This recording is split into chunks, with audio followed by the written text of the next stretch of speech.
अमित शाह के अम्बेडकर वाले बयान पर मचा बवाल। लाल टोपी पहनकर हाथों में अम्बेडकर की तस्वीर लेकर गुस्से से लाल दिखी डिंपल यादव।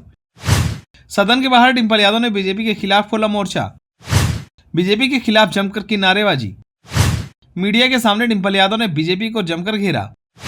बाबा साहब की तस्वीर हाथ में लेकर डिंपल यादव ने बीजेपी से कर दी बड़ी मांग।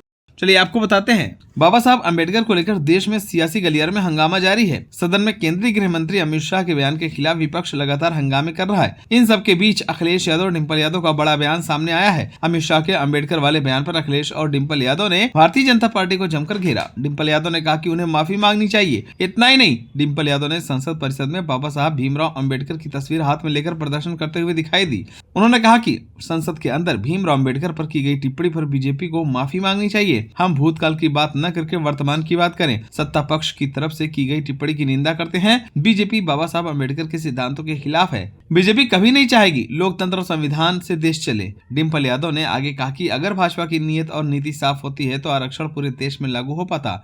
जिस तरह से निजीकरण हो रहा है, इनकी नीयत और नीति साफ है तो ये प्राइवेटाइजेशन में भी आरक्षण दें, तभी हम मानेंगे कि बाबा साहब के संविधान को ये लोग जीवित रखना चाहते हैं। कहीं ना कहीं ये चाहते हैं कि बाबा साहब का संविधान पीछे चले और इनकी विचारधारा मन का संविधान आगे चले। डिंपल यादव के इस बयान के बाद भीमराव अम्बेडकर पर दिए गए बयान को लेकर देश के गृह मंत्री अमित शाह पर निशाना साधा गया। अखिलेश यादव ने अमित शाह के बयान को घोर आपत्तिजनक करार देते हुए कहा कि जिनका मन विद्वेष से भरा हुआ है वो क्या देश चलाएंगे। अखिलेश यादव ने यह भी कहा कि भाजपाई बाबा साहब के संविधान को अपना सबसे बड़ा विरोधी मानते हैं। अखिलेश यादव ने सोशल मीडिया पर पोस्ट लिखा, जिनका मन विद्वेष से भरा है वो देश क्या चलाएंगे। आज जो हुआ वो सिर्फ बाबा साहब का ही नहीं, उनके दिए गए संविधान का भी अपमान है। ये भाजपा की नकारात्मक मानसिकता का एक और चरम बिंदु है।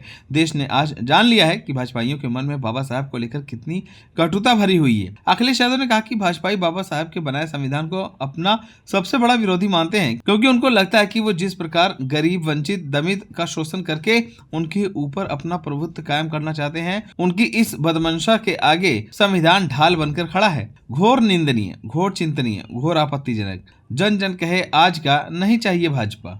अखिलेश यादव ने कहा कि बीजेपी के लोग संविधान से नहीं मन विधान से चलने वाले लोग हैं। लोकतंत्र में एक तंत्र यह चलाना चाहते हैं, यह देश को तानाशाही की तरफ ले जाना चाहते हैं। बीजेपी नए नए फैसले लेती है जिससे जनता का ध्यान हटे। बुनियादी सवाल वही है कि किसानों की आय दुगनी हो और नौजवानों को रोजगार मिले। अखिलेश यादव ने कहा कि मैं किसी का नाम नहीं लूंगा, मैं मानते नहीं है, किसी को सम्मान ही नहीं देना चाहते हैं, इसलिए इस तरह की भाषा का इस्तेमाल करते हैं। जो सभी लोग, सभी सांसद जो मांग कर रहे हैं उनको सांसदों की मांग को मानना चाहिए, और अगर बाबा साहब भीमराव अम्बेडकर का अपमान हुआ है तो उनको माफी मांगनी चाहिए। यह कोई एआई नहीं है, यह कोई टेक्नोलॉजी फॉल्ट नहीं है, यह फॉल्ट आपके अंदर रहा जिसकी वजह से आपने बोला है। यह एआई नहीं है, यह आपका नेचुरल भाव है जो अंदर से निकल कर आया है।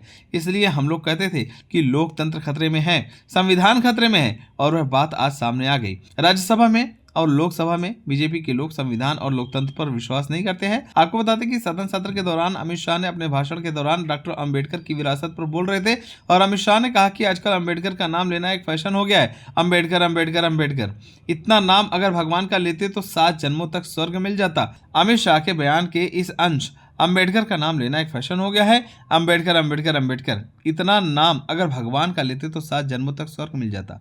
इसे लेकर कांग्रेस सहित कई विपक्षी दल आपत्ति जता रहे हैं और उनसे माफी मांगने के लिए कह रहे हैं।